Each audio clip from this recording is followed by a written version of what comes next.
In this video, I will show a couple of different settings to create wind variations in Tyflow. Wind comes in many forms, and the types I will be simulating in 3ds Max is Venturi, Downdrop, and Counter Current effect. This is part 2 of the wind simulation tutorial and an additional guide for understanding Tyflow settings. If you don't know how wind simulation works using Tyflow in 3ds Max, check out the part 1 video. We are going to duplicate the basic wind simulation event that was made earlier and name it the Venturi effect. The Venturi effect means the drop in wind pressure when wind passes through a confined section. The Venturi effect means the drop in wind pressure when wind passes through a confined section, producing high gusts through walkways when passing between two tall structures. Rename the duplicated event to Downdrop effect.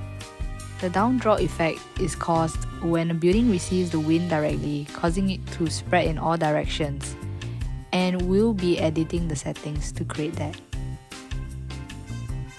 The first step, which is optional, is to adjust the birth operator setting. Turn on repeater and change the repeater particle count and the repeater interval. This means that for every 20 frames, 100 particles will emerge. Next, go to limiter. As the movement of the downdrop is spread over, change the maximum Z height from 6 to a high number to allow freedom of movement in any Z position. Next, go to Find Target and change the acceleration to default. This setting is optional.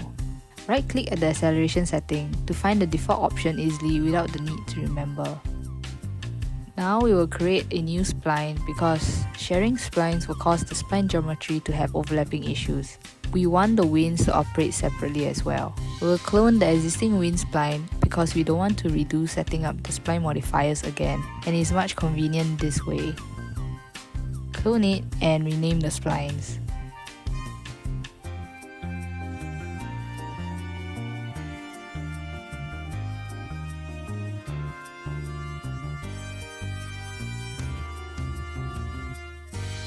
Remove the wind spline for downdrop and replace it with the newly cloned spline geometry.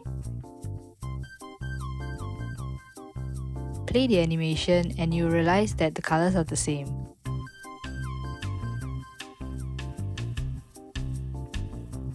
Change the layer color of the downdrop spline in the Create tab. You should now see two different colored splines moving in the animation.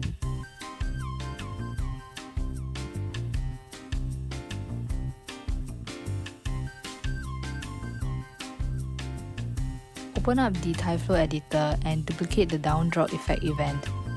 Rename this event to Counter Current effect. Side note, the counter current in this video is not exact to real life and is only partially similar.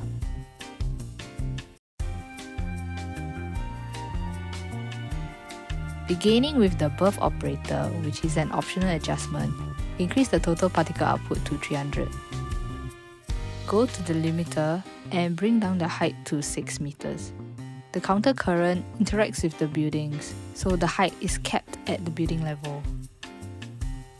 Do the spline copy method again to avoid redoing the modifiers. Remove the downdrop spline in the counter current spline operator. Clone the downdrop spline and rename it to counter current.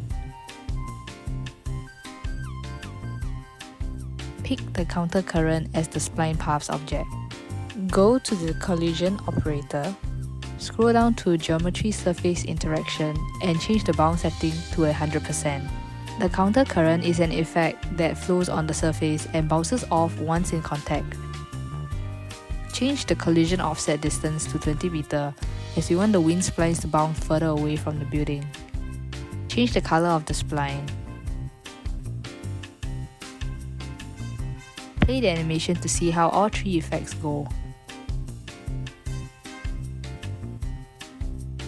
Many wind spline patterns can be created through the use of Tyflow, and it is useful for coming up with simple wind studies.